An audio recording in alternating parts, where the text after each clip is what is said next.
Okay, guys, this video is gonna be kind of an overview, just an overview of our schedules. The reason I'm gonna do this is because some of you guys, Matthew and I are very versed in Excel. Cameron and River, I know you guys aren't completely so much. So let's go into our Google Drive. I'm going into Matt again. I'm still doing this all on Matt's Drive. Let's go into his shared with me file. We're gonna go into shared with everybody. We're gonna go into clients. And what I'm going to do is I'm going to pull up one of these things that's already done. So let's go find Canyon Rim. We all know Canyon Rim very well. Go into Canyon Rim, okay, and I'm going to pull up their Excel file. Okay, so the first thing you guys need to know when you're making a schedule, just kind of just an overview of what you're doing. Okay, so again, in some of this stuff I'm repeating myself in different. I'm closing those out to give me more screen real estate. Okay, so you have this Excel sheet that pops up. Okay, this is normally going to be a base schedule, but I'm pulling up Canyon Rims outside just because it's already filled out. So down here at the bottom, you have these tabs. Okay, you have this input sheet, which is down here at the bottom. That's right here, and this is the only sheet that you can go ahead and you can enter any information into at all. Okay, and this is where you enter in their address. This is where you make their schedules. And we're going to go over making schedules in more detail later. And then, after you're done going ahead and using the input sheet, what Excel goes ahead and does is it creates 3 different documents down here in these other tabs, okay? And it's creating them in Excel. So it creates them no matter what. As soon as you finish, and you can't mess anything up. I can touch and click all over here, and everything's locked in here. So after you've done using the input sheet, you get 3 documents out of this thing. You get the irrigation schedule document, okay? This is the main one that we're going to be using to go ahead and to email our customers. But what it also does is it will create this document down here. It'll create a print schedule with no cost. And then again, I'm repeating myself from another video, but I am zoomed in. See, it says minimum there. I'm zoomed in as much as I can be in this document right now. Now I can't mess with everything. Everything's locked in here. The only thing you can go ahead and interact with is the input sheet. So just to reiterate, so you do the input sheet, you get this whole document. This is the one where this has got the tutorial. It goes ahead and explains everything to them. This is the one we're emailing to customers. Then down here at the bottom, you have two other tabs, and these are just schedules. Okay, these schedules here. Or if we were going to go ahead and print a schedule and put it on the wall in their garage, okay? And then you have 2 choices of these print type of schedules that you could put in the garage. You have the kind with no cost, and then I'm just sliding these tabs over with my finger, and then you have the kind with cost right here. So these are the costs right here. So let's go look it over here. So this one doesn't have the cost in it, and then this one does. Okay, so once you've finished doing their input sheet, all 3 of these things go ahead and get filled out. Now we never send. Now what we have to do, so the Excel's gone ahead and made this stuff for us, but in order for us to go ahead and send the information in here, if I wanted to go aid and print this right here, then what I've got to do is I've got to turn this document into a PDF on this tab right here. But let's say, hey, it was a print schedule and it does have costs, then I would turn this tab into a PDF right here, and then I would either save it, print it, or I could email it, but like I said, we're not emailing them. And then this one right here, if I'm emailing it, then what I'm going to do is I'm going to select this tab, and I'm going to turn this one into a PDF. I'm going to put it somewhere, and then I'm going to email it to the customer. Now, even this schedule here, the irrigation schedule document, that's got all the information. I'm going to just see if I can go really fast to the very last page here. And you guys should have already gone ahead and read this, because you can't work these things if you can't sell anything if you don't know what you're selling. So even this document right here has at the very bottom at the very bottom, when you get done reading everything, at the very bottom, it's also got a schedule on them. So all three tabs at the bottom, the irrigation schedule document, it does have a schedule at the very bottom after all the text. The print schedule with no cost, it's got a schedule. This is. You would print this, and then a print schedule with cost. You would go ahead and you would print this schedule. So this is hard. So again, like I said, so let's go take a look at what each of these documents look like after they've gone ahead and they've been turned into PDF. So what I'm going to do is I'm going to back out of this. So this was the first. This is the first. This is the one that you would email to a customer, and that's the first tab. This is the one that's called the irrigation schedule document. And after I turn that tab into a PDF, let's open it up. This is what this guy goes ahead and looks like. So it's opening it up. I'm going to go to landscape on this tablet just because it's going to look a little bit better, and then let's let it load.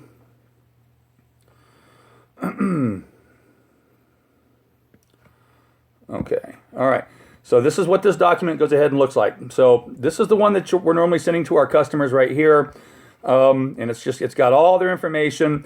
And then we're going to go to and then what it does is it's basically before they even get to the schedule, it explains, hey, this is how our schedule is going ahead and laid out.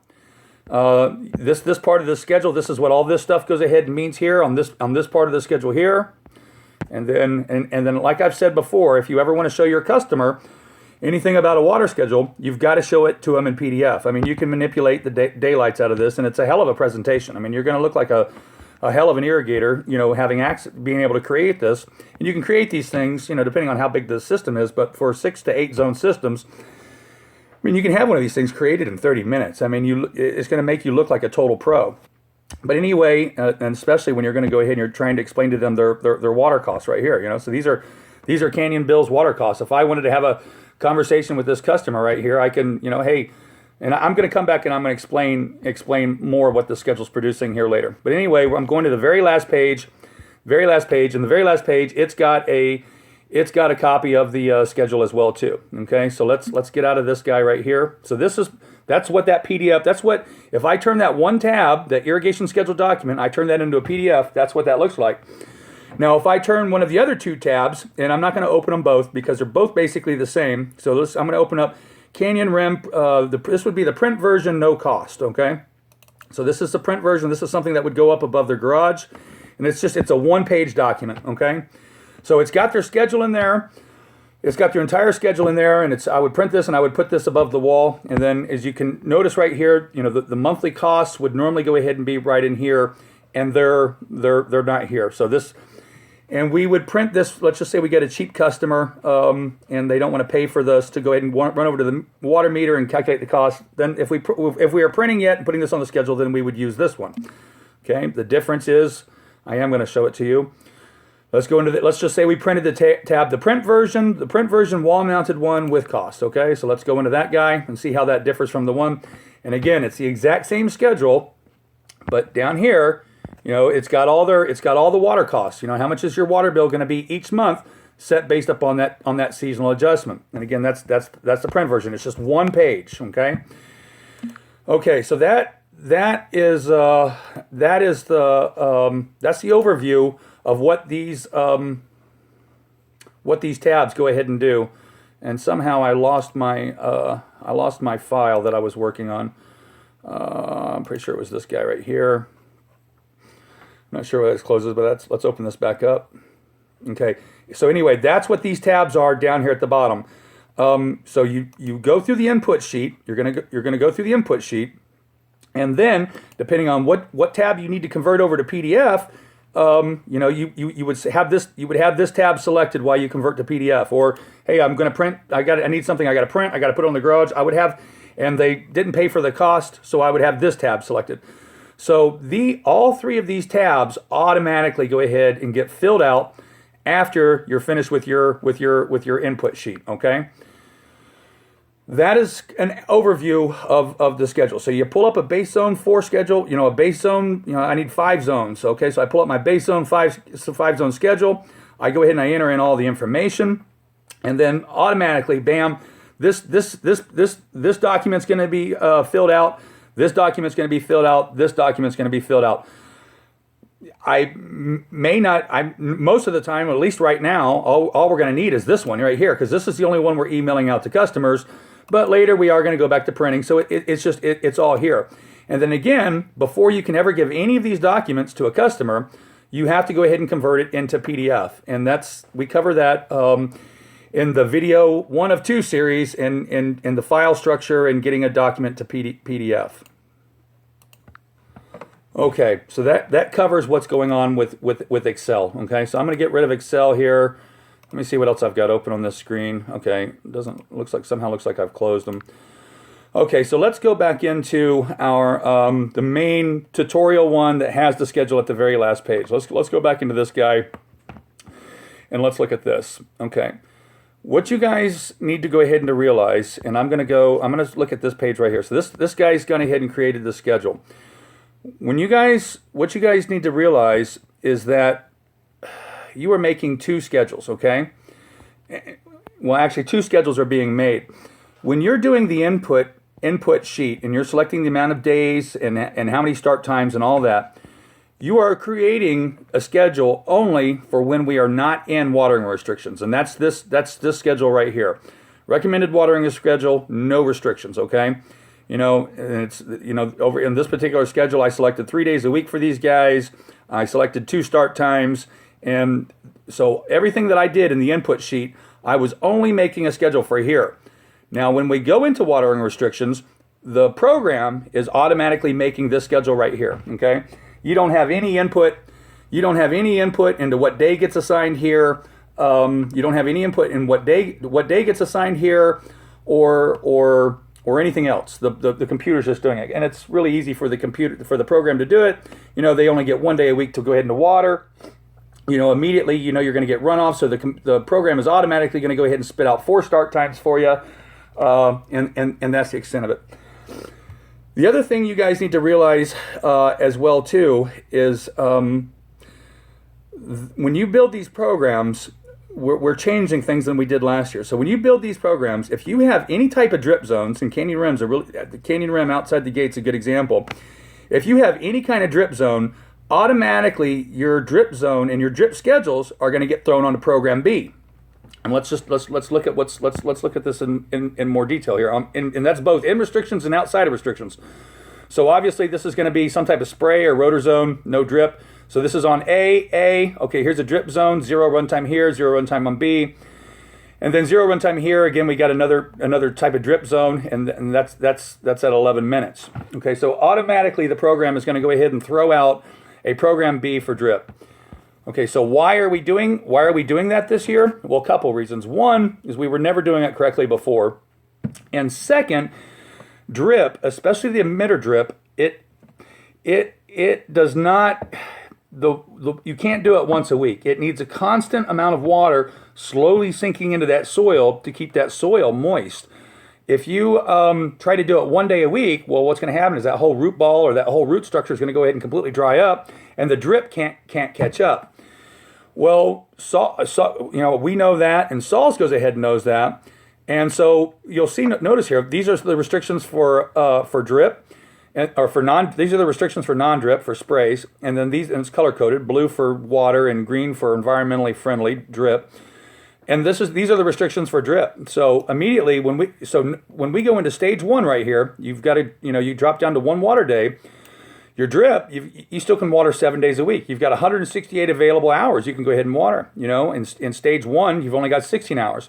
Even when you go into stage 2, your sprays, your rotors, all your overhead sprays or your non-drip zones, you got 8 hours. But over here on your drip, you still have 56 hours. So the reason why we're doing this is because if we go into watering restrictions, why should we go ahead and punish our customers with our ignorance because we don't know how to create a correct schedule? And not separate out their drip zones when they don't have to. Not only does their landscape need it, but it's also allowed by SAAS, and it's just the way it's a professional way of creating a schedule. So that's the other thing that I wanted to point out. So the program, you are always making a schedule for you're always making your schedule for when we are not in restrictions. The program is going ahead and automatically calculating it for both stage 1 and stage 2. And then the program is automatically going to go ahead and separate drip out to program B. Okay. I just wanted to go ahead and clarify that. When I was doing River's training, he had some questions, and he didn't realize that he was only making a schedule for when we are not in watering restrictions. Okay, the other thing that I want to cover on the overview, and then again, you guys really are just going to have to read this document. We wrote this for the homeowners, but in all honesty, you could give the same document to a bunch of irrigators in CEU course in continuing education. and a proper way to go ahead in the water. The proper water. Okay, so I am just going to go ahead and make clear here something real quick. And again, I'm just really going to encourage you guys to read the document and understand this. Okay, so this, and I know you guys learned this word, evapotranspiration. Okay, this is how much water leaves the soil, but this is potentially how much water leaves the soil over the different months. And as you can see, July is the hottest month of the year. Okay. So what we go ahead and we do is we always program our irrigation controller for, there's a potential for 7.31 inches of water to go ahead and to leave the soil in July, okay? In June over here, there's a potential for 6.97 inches of water to go ahead and to leave the soil.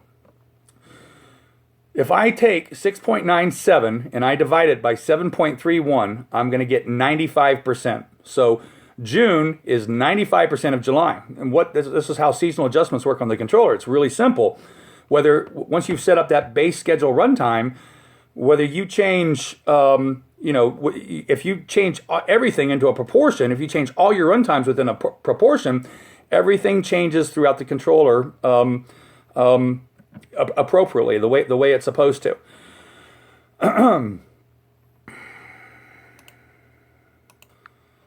Okay, that's it. So and honestly, it's not exactly those numbers there. So another thing, you guys, even though the program's going to go ahead and be doing all of this stuff for you, you do need to go ahead and to know just a little bit about what it's doing in the background if you get a question with your customer. Okay, so what this says right here is this is the required weekly runtime in minutes right here. Okay, so what I would do is I would take the 7.31. I would take this 7.31 number, I put it into here. Then for this particular zone, I have to choose my KC. This is just my crop coefficient. And you're going to have to put these in on the input sheet, but there's just really not a lot of selections. And we're going to cover them in just a second. Then you have to put in your KMC, your coefficient microclimate. This is also, it sounds complicated, but it's extremely simple. It just means if it's full sun, part sun, full sun, part sun, or full shade. Then you have an adjustment factor. This is the one thing that you also have to program into the input sheet. And this is how pristine and how pretty do they want it. And again, so long as I put in 7.31, the program computes 7.31, this is going to spit out the runtime for July. And it's going to do this for each of my zones, okay? So these are the things. So when you get to the input sheet, you are going to have to go ahead and you are going to have to understand, you're going to have to put in the crop coefficient, for warm season turf grass, it's always 0.6. You're going to have to go ahead and on the input sheet, you're going to have to enter the KMC, the microclimate. Think about Repka's yard when we were down in Pleasanton. He had that huge oak tree. I mean, it was full shade. And in fact, what happens is when you start getting really refined in your schedules, you're really saving that customer a lot of money by going ahead and looking at that shade factor. And again, we're dealing with evapotranspiration, evaporation and transpiration. If you're underneath a big shade tree, water doesn't evaporate out as much, so our water schedules are compensating for that. Then you have this adjustment factor, okay, and those are the only. And actually, you don't even need to do the potential evaporation for July because the program's already doing that. All you have to do is know your KC, you have to know your KMC, and you have to know what adjustment factor to go ahead and to put in. Precipitation rate in the formula over here, this PR, the precipitation rate, that's already picked for you once you go ahead and you choose sprays, rotors, or rotators. That's already chosen for you. Intervals, number of intervals, that's already chosen for you when you select how many days a week and how many start times. The program's already doing that. So you've only got to know your KC, your crop coefficient, your KMC, and your adjustment factor. Those are the only three things you need to know. And then, we show this to the customer. What are the adjustment factors? Well, if you want your yard to be absolutely pristine, and this is basically this, if you put a 1.0 adjustment factor in, this is basically going to give you almost about 1 inch of water, maybe even a little bit more. If you put in 0.8, that's high. That's a really pretty looking yard. 0.7 is also fairly high. I think when I did Canyon Rim, I think I programmed 0.8 in for Canyon Rim. But for most homeowners, all you're going to use is these two right here. You're going to use 0.7, which is a medium high, or you're going to use a 0.6, which is normal. My suggestion is when you're filling out a schedule for a customer, and you don't want excuse me, and you don't want to go ahead and interact with the customer too much. If it's a really big yard and they've got lots of rotor zones and you know it's already going to go ahead and be kind of an expensive water bill, then give them a 0.6. If it's a small yard, like maybe the Halls, it's a little courtyard, or Legata's little yard back there, then go ahead and give them a 0.7. Make it look pretty, because it's really, their water bill is just really not a factor as much of their irrigation. That's it. That's it with the adjustment factor. But then the thing that's kind of cool about the adjustment factor, and this is a screen on your input sheet right here, is after you've gone through and you've built out the entire schedule for the customer, you can scroll back up to the top of your input page, and you can look at what their water bills are. So this is Canyon Rim. So if I put an adjustment factor of 0.5 in for Canyon Rim, and let's just recap, 0.5 is really low, okay? It looks kind of shitty.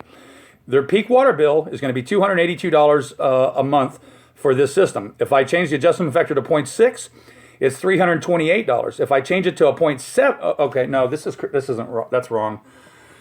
Scratch all that. This is not Canyon Rim's adjustment factors right here. We'll go look at Canyon Rim's adjustment factor, but this is, I'm not going to redo this video either. I've already redone 100 of these things. This is what happens with the water bill. I think these are screenshot and JPEGs. This is what happens to a water bill once you start going through changing the factors. So I think this was an 8-zone system. And kind of what I wanted to show you here is how much it varies. And we are going to be going into the input sheet on this tutorial a little bit later on. And then we'll look at it exactly for Canyon Rim. We'll play around with it. And then again, we give the customers two scenarios. So this is peak season bill, and you don't get any rain whatsoever, okay? This is highly accurate. This is going to be peak season. When I say peak season, I'm also referring to the month of July. This is your most expensive bill. This is your most expensive month bill you're going to get for the entire year. So this is in the event that you go ahead and you get the number of rain events that I went ahead and I calculated. This can go lower. This number can go lower. This number can go higher. This number is highly variable. Okay. This number here is pretty much set in stone, because this is going ahead and calculating based upon no rain whatsoever, and it's really common for us to not have any rain in August, July, or September. It's really common to have no rain in those months. Okay. Okay. Just real quick, I'm going to scroll down here. I'm just going to go through just some of the other things that are more important for you to notice in this document. I would read this page right here. I'd read this page, and it just explains what's outlined, what's broken down into the schedule.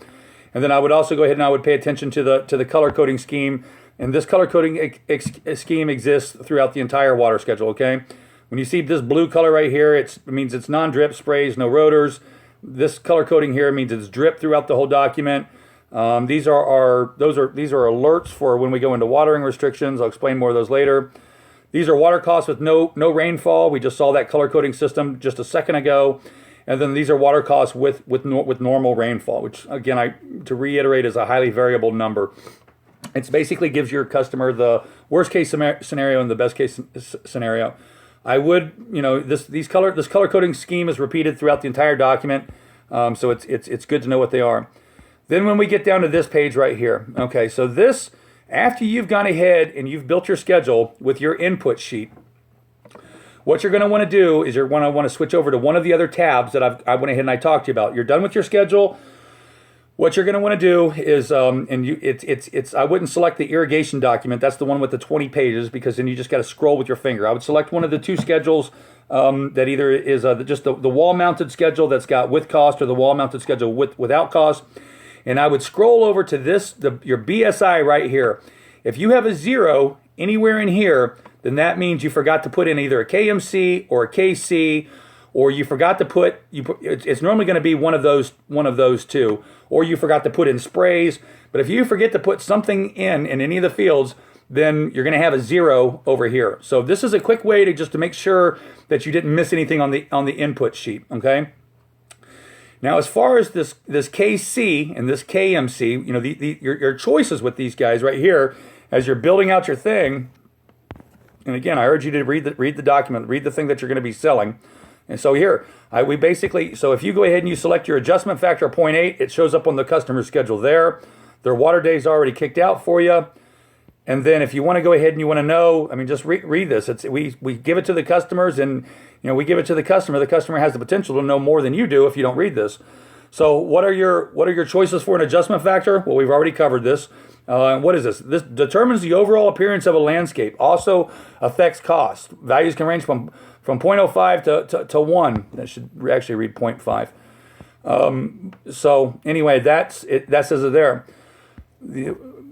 Those are your choices and your adjustment factors. Then the only other things you need to know is your crop coefficients. Okay, so as you're entering in your input sheet, you select turf for a zone. Well, your only choice for turf is going to be 0.6 for a crop coefficient. Then if you select beds, then you have a choice of 0.8, 0.5, or 0.3. Well, what's the difference? Well, 0.8 is for beds with frequent watering requirements. This is really only going to go ahead and ever be used at the front of a homeowner's, in the front of a HOA that's got annuals and a lot of seasonal color. Most all beds, once they're gone ahead and rooted, and these are boxwoods, Indian hawthorns, all kinds of shrubs, crepe myrtles, this can go all the way down to a 0.5. And then you've got 0.3 as a crop coefficient. And this, again, these choices only pop up if you choose beds. So beds that are serviced with natural rainfall. What this means is if you probably never watered that thing again, it's probably still gonna stay alive. An example of that would be a mountain laurel or a Mexican oak. And these are native shrubs, or a yucca, or some of our some of our native grasses to Texas that are just never gonna die. Okay, so these are your three choices right here. Most all the time for most homes and beds, you're gonna use 0.5. If you got an area with annual flowers or seasonal plantings, or it's just something they want to bloom a lot, you can put a 0.8. And then if you got something that the only way it's going to die is if you cut it down with a chainsaw, then you would put a 0.3. The only other thing that you have to know is your KMC. And here you don't even have to memorize these numbers right here. Basically, you go into that field and you pick full sun, part sun, full shade. I am going to suggest to all of you, as you're doing these schedules and you're looking at these, I would start to go ahead and practice or start learning your sun and shade for any type of property. The sun rises in the east, it sets in the west, it always hangs lower in the southern hemisphere, especially more so in the wintertime. And then you can kind of see after you've done this for a few years and you've paid attention to it, you kind of get good at it. If you want a way to practice on it even more, there's an app that's been pushed through on your phones. It's called Sun Surveyor. Basically, you can go ahead and you can look through your camera will look through and show you an image of what you're looking at, and it will overlay the sun, literally where it's at in the sky, based upon your GPS position where you are. It's a really cool app, and I push that to your phones just so you guys could start, And once you've done this for a few years, you really don't even need that. You can just kind of look at it and just tell what you've got. And then the areas between houses, when you're between two houses, those are normally always in full shade. Of course, it depends on the position. If you have a side yard, you have to have a side yard with no.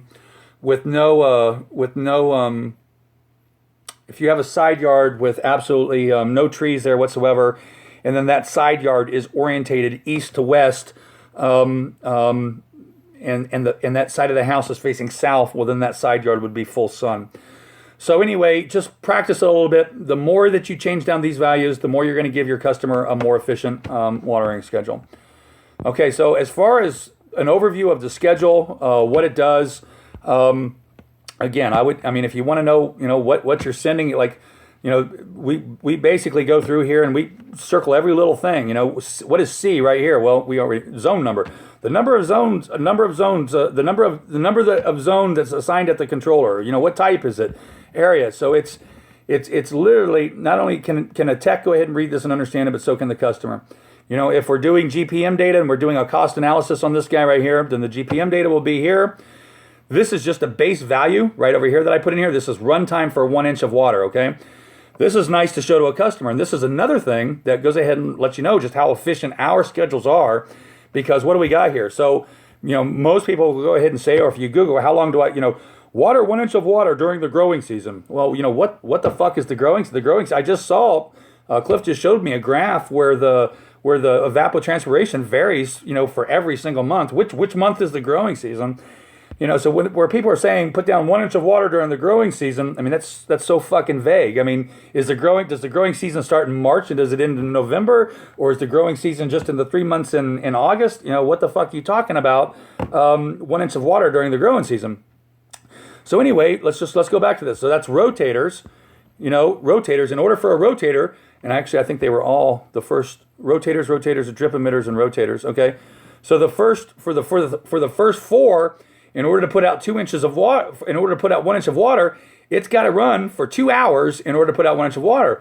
Well, our schedule is more refined than that. And we're saying, hey, to put out 1 inch of water, per week, you only need to run this thing an hour and 45 minutes. And then for this particular zone, the way I programmed it, I think it was on annuals or something like that. It's a drip zone, but it's on annuals. This one's 243. But when you start taking 15 minutes a week off of each individual zone, and let's just say it's 8 zones, and that's per week, and then you multiply that by 4 since there's 4 weeks in a month, and then you start looking at those costs annually, you're talking about a lot of money for the customer. And part of this schedule is where we're gonna excel. This is gonna put us out in front of our competition, because we're not only are we giving our customer the most efficient schedule possible, we're using the same methodology a golf course would be designed on. We're explaining to them the seasonal adjustments, and then not only that, but we're quantifying their water costs for them. I mean, so not only there's got to be an analogy for that. It's everything in a lollipop. Your cake can eat it too, or something like that. I mean, so we're really giving our customer the whole thing. And then the badass part of this, I mean, is once you get this done, you turn this into PDF, you go back in, you find your document, you can go in and you can show your customer these graphs right here. And so while I'm here, I'm going to go ahead and I'm going to explain these graphs a little bit, okay? Okay, so what you've got here is you've got, there's 2 methodologies to going ahead into watering. You can go ahead and you can water during and this really only varies when you've got that customer that's both got water and sewer, okay? Just to clarify who's got water and sewer and who has water only, just so you can visualize some of these customers. I've got water and sewer. I don't have an aerobic septic system in my backyard. There's no septic tanks. All my shit, all our family shit, it goes out a pipe and it goes down into the city street. Most all your houses out in stone, and you've got to have, I think you've got to have at least a third or a half of an acre before you can even get a permit to install a septic system, okay? So everybody up in Stone Oak, all your regular houses on 5/8 meters, all your regular subdivisions, those guys are always going to be on water and sewer, okay? And what that means is that means for how much ever water, that means the amount of water that they use during the wintertime, during their winter averaging period, they get assigned a percentage of that amount of water, and that becomes their sewer cost for the rest of the year. And again, these videos are about 500 megabytes, 600 megabytes long. I can't go into detail on a video, so just read the document. And then just to give you an example of who has a septic system, you guys, well, Olmsted had one. It used to stink like shit in the backyard there all the time. Wright's got one. We've had to mess with that one and change those heads around. And we have lots of other, those are the ones that pop into my head right off the bat. We've had lots of other customers that are on aerobic septic systems. But anyway, so if you're on a sewer cost, this really doesn't apply for customers that are on, they have irrigation only meters or they have water only meters. But if for most of our customers, probably 80% of our residential customers, they are going to have sewer service. And there's 2 methods to going ahead and watering. You can go ahead and you can turn your system off during your winter averaging period. Okay, and you can see right here, it's gone all the way down to the minimum line. And actually, let me explain that right now. So if you turn your system off right here, your water bill is never going to go below this red line right here. Okay, and the reason is unless your entire family stops taking showers, stops flushing the toilets, and stops cooking and stop using any water, your water bill is never going to go below this red line. And even if it's an irrigation meter, there's a certain amount of money that you got to pay for the irrigation meter, and there's just a certain base amount. So this red line always represents the minimum amount your bill is going to be. This yellow line represents what your water costs are going to be, providing you're using the seasonal adjustments if you don't get any rain whatsoever. And that's very, very accurate because, I mean, we're calculating gallons per minute, then we're multiplying that by the amount of minutes, and then we get total gallons, and then our program calculates the water bill. So that's really accurate. And then this blue line is in the event that you go ahead and you get the normal historical rainfall for that year. That almost never happens. So basically what you can tell your customers, you can say, look, your bill's never going to go below this red line. It's never going to go above this yellow line unless you have a major leak. And your bill can bounce around all over the place in here. But normally we don't get a lot of rain in these months. You know, you don't want any sticker shock on those bills. Those are what your bills are going to go ahead and be right there. And then we show them two charts. Okay, so this is the one where you turned it off during the winter. So look at that sucker. See, it dropped all the way down here. It's where I turned off during the winter, December. Turned off over here, and then over here. You know, the guy's going ahead and you're running it in winter. You are supposed to run it in the winter. But you know, if it's going to really jack up your costs, then it is. And then the rest of this stuff, I'm going to just ask you to study and learn on your own. Okay. But basically, down here at the very bottom of these things, for both this for your entire scenario, we basically give you a breakdown comparison in here. So annually, what's the total increase in cost if you're going to leave it on in the winter? So it's going to be anywhere between $308 and $439.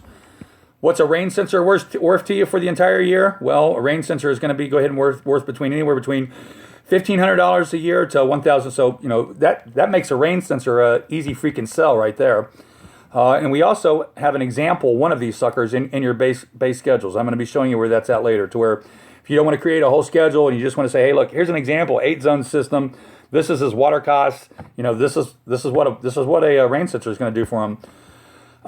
In this particular case, this is a monthly increase in sewer costs due to winter on. So this is how much your sewer bill is going to go ahead and go up each month if you went ahead and you watered during your winter averaging period.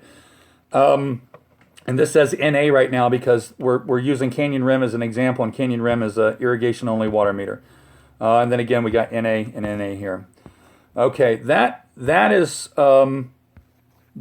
pretty much the overview of that's all. If you want it, so the customer, you may go ahead and sell that, and the customer say, hey, when's my winter averaging period? Well, it depends on this number right here on your water bill. And then the way you go ahead and you find out your dates, you know, just basically you can come over here, you can look at this chart, you know, so if I've got a huge system and I've got sewer service and I don't want to water during the winter and I want to make sure that I don't have a topless car wash event in my driveway during my winter averaging period, because this is when you want to use the least amount of water. When is it? Well, look for the number on your bill, and then these are the dates, and make sure your system stays off during the dates there. So again, we provide that information to the customer. So, and then, you know, basically what we've tried to do here is we've tried to make it, we've tried to make it to where we can get you guys out the door without having to ask a bunch of questions. Next year, I'm probably 70% through one of the videos for the customers. I'm out of time, and we're in peak season right now. But next year, we're literally going to have, you know, these documents are going to go out and they're going to be attached to YouTube. I'm not even sure if these links even work in Android, do they? No, it doesn't appear that they work in Android, but they would work on desktop. Well, that's supposed to open up a video to make this even easier for the customer. Okay, so that is all I want to cover for the overview on your schedules. Okay, just so to recap, you've got a spreadsheet. You can only interact on your input side of your spreadsheet. After you've gone ahead and you've done your interaction on your spreadsheet, you're going to want to hit over to one of the other tabs real quick and check your base schedule index and make sure that you don't have any zeros, and make sure you didn't forget to put a crop coefficient, a microclimate coefficient, or a spray indicating a spray rotor or turf bed zone. And then after you've gone ahead and you've done your schedule, and again, there's going to be another video that recaps on this more after you've done your schedule. Then you're going to go down to the bottom of your Excel sheet. You're going to select which tab you're generating. Right now, we're only going to be generating the tab that produces this document right here. And that is an overview of the schedules. And again, I'm going to, you know, this document here is located in Canyon Rim's file folder. It's in client, so you guys have access to this. I would strongly urge you to study this and to learn this. The only other thing I wanted to point out is on these charts here. So you can see we've got these here. We've got the winter off, the winter on, and then also, you know, if a customer says, hey, you know what, I'm not going to walk out to my I'm too fat and lazy to walk out to my garage and change my controller every month, and then I'm only going to be going on the quarterly method, then basically we show the customer, you know, the exact same charts, you know, winter on, or winter off, winter on, winter off, but based upon the quarterly method. And this even, you can even tell this looks like the quarterly method. This is, you know, the guy's changing he's changing it, you know, he's 75, summer kicks in, he goes ahead and he changes it to 97% for the rest of the summer. September kicks in, he changes it. Also, there's nothing wrong with the quarterly method, you know. There's nothing wrong with it other than you're not quite putting out, you know, you're supposed to have a little bit more water right here.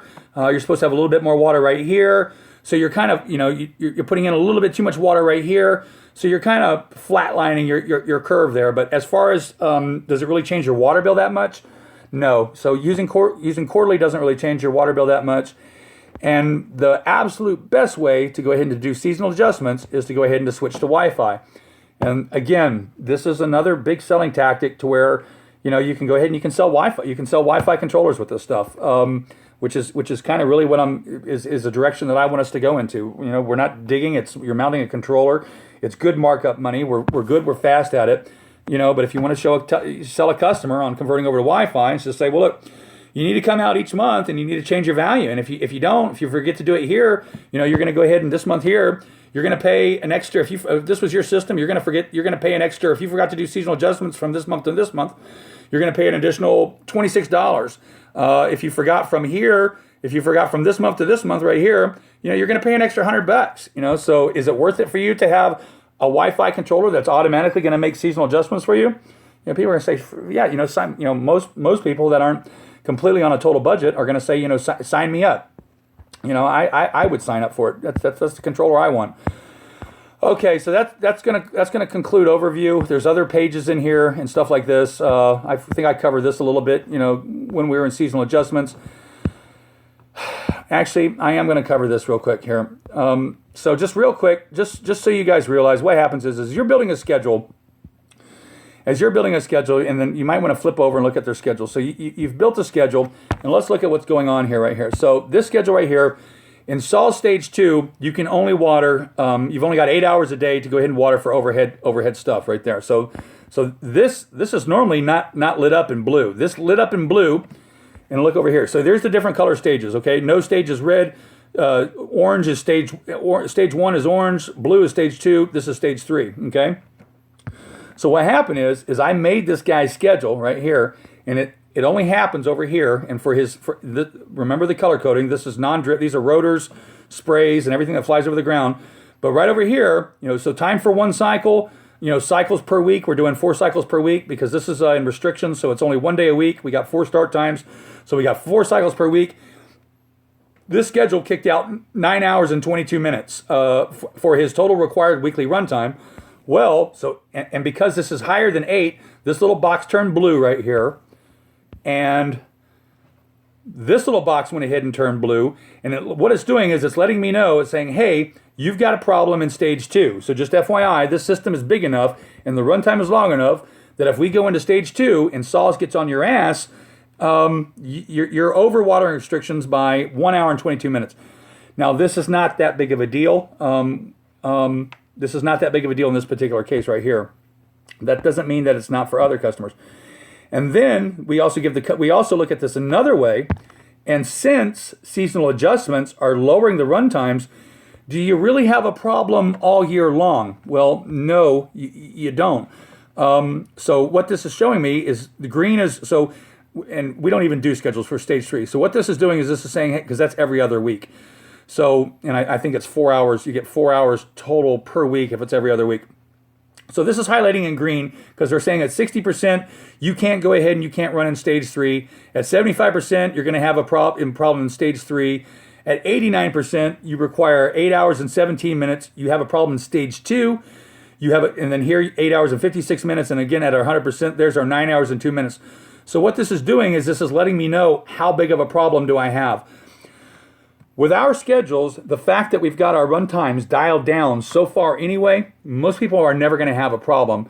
But there are going to be situations where we are going to want to identify this. And I just did New Covenant's water schedule, and they're highlighting June, July, and August in no stage whatsoever.